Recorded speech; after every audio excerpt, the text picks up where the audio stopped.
Hey guys, welcome back to another video. We're here with our fantasy scout. How are you, mate?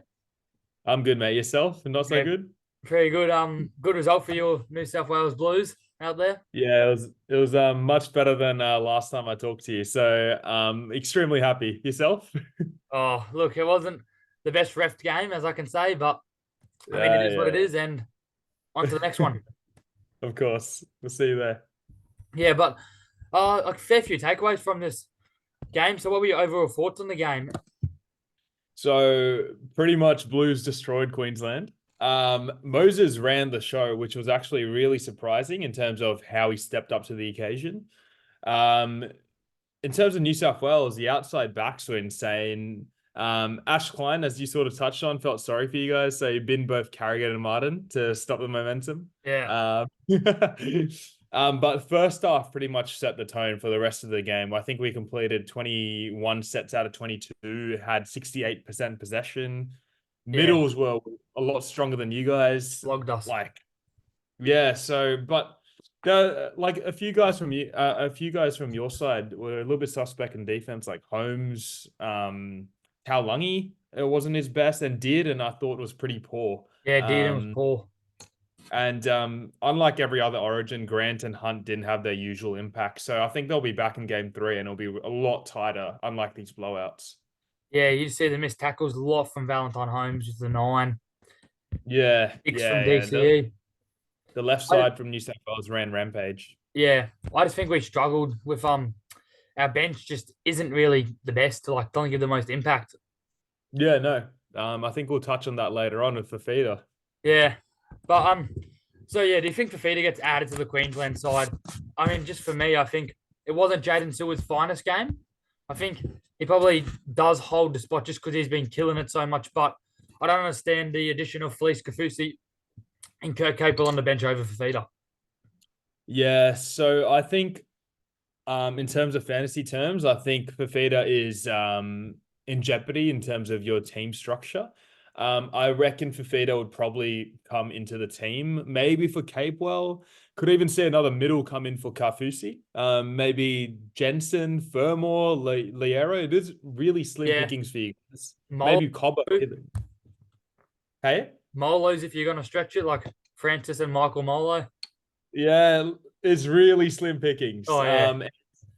Like Queen, I mean, New South Wales were dominating during the middle in the game in game two, so you need someone to match up to him. I'm not sure any of the replacements match up to him, but I could maybe even see Cobbo come back. Yeah. Maybe a Cobbo in for Capewell and then Fafita in for Kafusi. I think Fafita has to come in. I Yeah, think that's the one thing.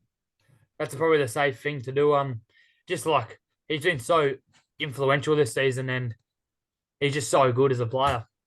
Yeah, 100%. I think he's definitely going to be more influential than Kafusi Cape. Well, I could even see it won't happen, but Holmes could potentially come out for Gagai because Gagai's more defensive. Yeah, and Gagai's had a very good season. He's had a very good couple of years, to be honest. That he hasn't been selected in Yeah. Origin, Yes, I could see that possibly happening, but I don't think they'll drop Holmes. and not a bad attacking player at all. Like when he gets out, he's pretty quick too. Yeah, yeah, yeah. So yeah, we'll see what happens. But in terms of New South Wales, I think it'll be mainly the same squad, to be honest.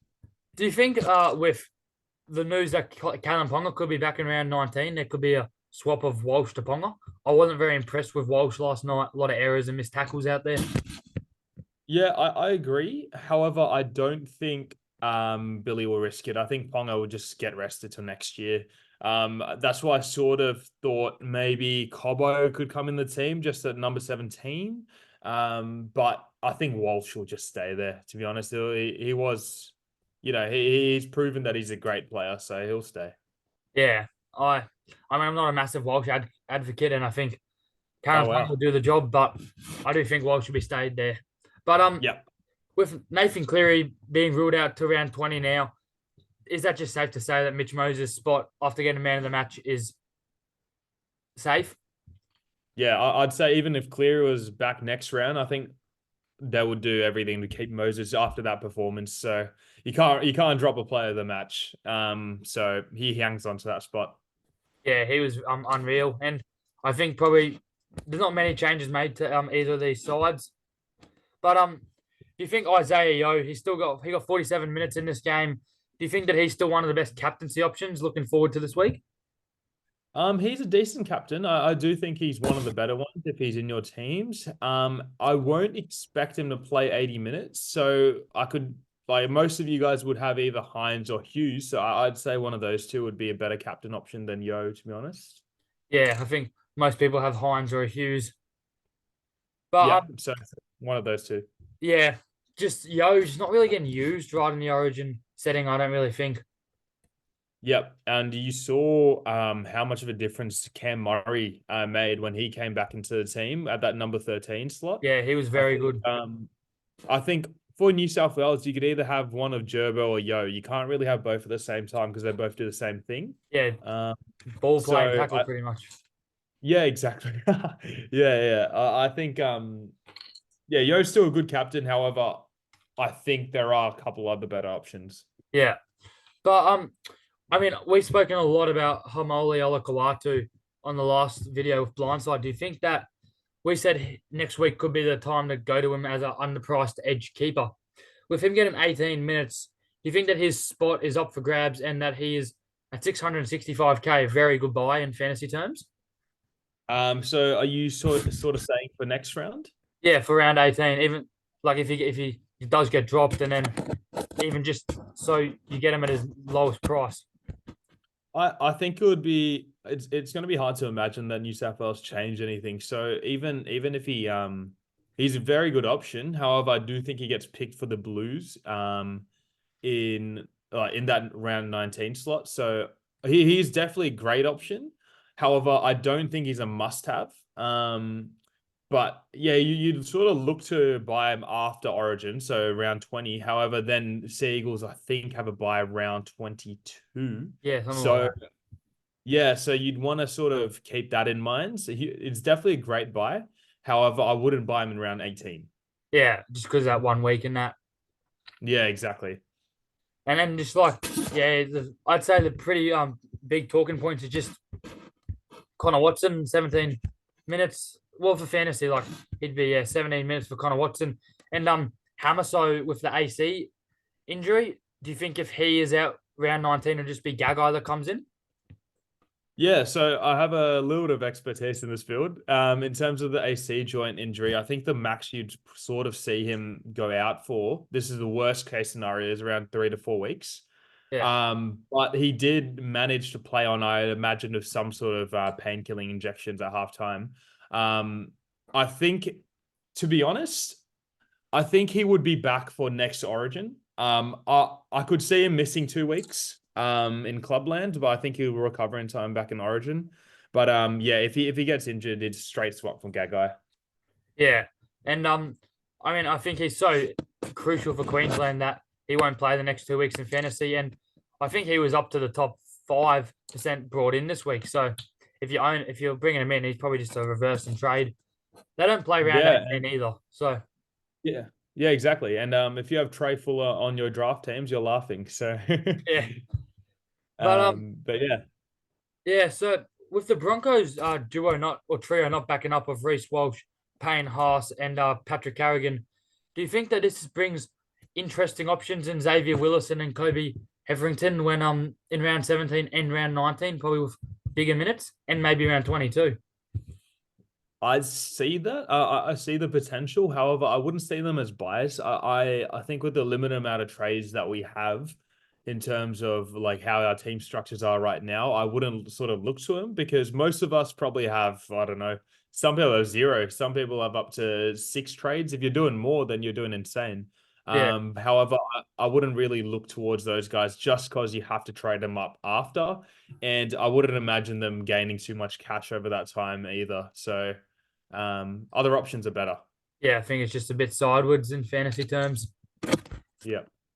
Yeah. So overall, what do you think? Any screaming changes are made to either Queensland or the Blues sides? Yeah, so we sort of touched on it a little bit earlier. I think Fafita comes in. Fafita comes in for either Kafusi or Capewell. Also, I think one or the other will come out for what was it? I think, yeah, well, another middle forward. You'd have to pick another middle forward just because how much you guys got dominated in terms of Queensland. Cabewell only played 37 minutes because he had to cover for Hammer for about 16 and then just played through the middle after. So I don't think there's too much of a use having him there. So yeah, I would love to see Bo Fermor back into contention. But it's just like you could maybe put Sewer in the middle. You just need some size in the middle. So Fafita and someone else. I do think if Jai Arrow didn't get injured, or like he's been confirmed getting surgery at the end of this next week, I think. And if I think Yeah. if he didn't get the surgery, then he probably would have been probably the next best option. Played Origin before, but another Yeah. one that I'd like to have a crack at is maybe a um Trent Liero into the middle. Like he's a very good tackler and very solid for the middle, which is probably what we need. We missed a lot of tackles down that middle and just got beaten, I think, every single way down the middle. Yeah. Yeah. And I actually had a little look at the available forwards for you guys. There's literally no one Yeah, that I could think of. There was a little bit of talk of Corey Jensen at the start of the year. I think there are better options. But yeah, I like the shout of Trent Liero. It's just I still think he shouldn't be anywhere near an Origin arena though. yeah. So it's slim pickings, as I said earlier. Although Corey, I heard something that Corey Horse was due back this week, and I don't know if he didn't get selected by Billy or if he's not ready yet, or not by Billy, by Ricky, or if he's not ready yet. But if he has around 18, he could come in, and he's done Queensland a job before. Yeah, yeah. If he performs in the next 1 week now, um, he could potentially have a chance. It's an extremely outside chance, but I'm not sure why Ricky isn't picking him. I think there were a little bit of trade rumors him going out next year. But yeah, if he has a good game, you could sort of maybe see him. As we said, he brings a little bit of size in the middle, but.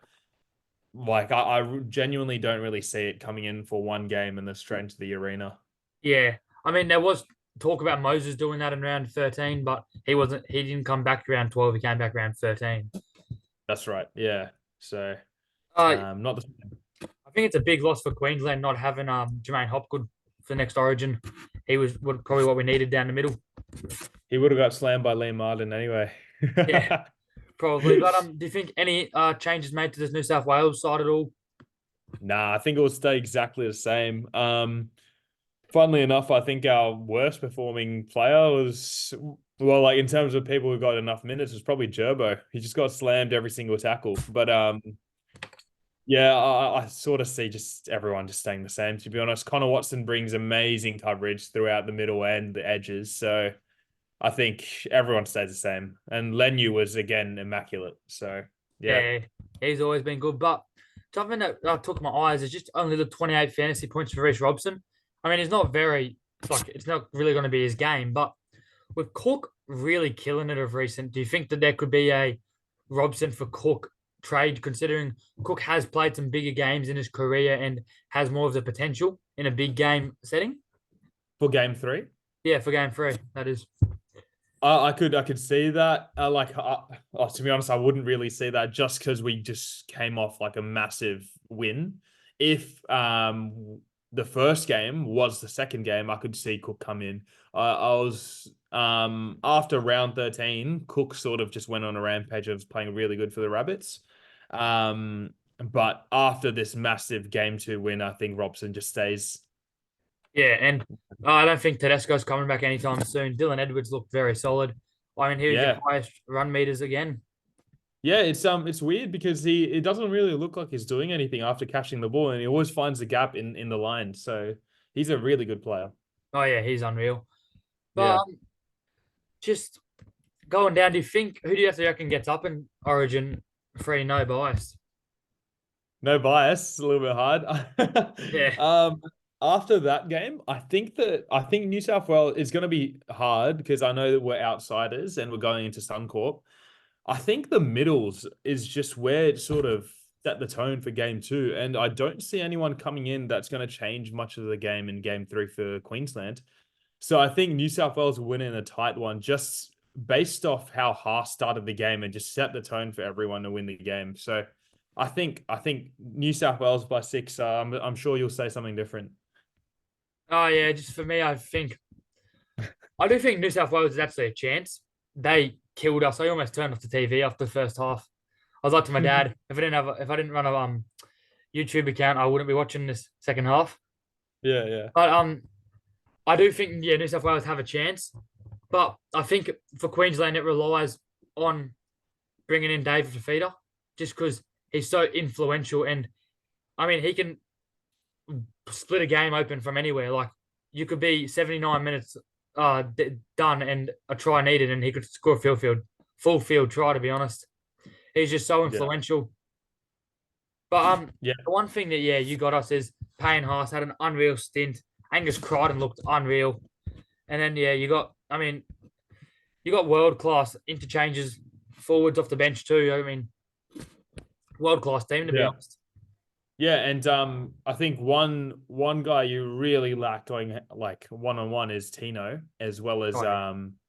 Tommy Gilbert. I think he would have been great for you guys as well. But in terms of the Fafita factor, I think we got that on Latrell. He sort of showed sparks of it this game.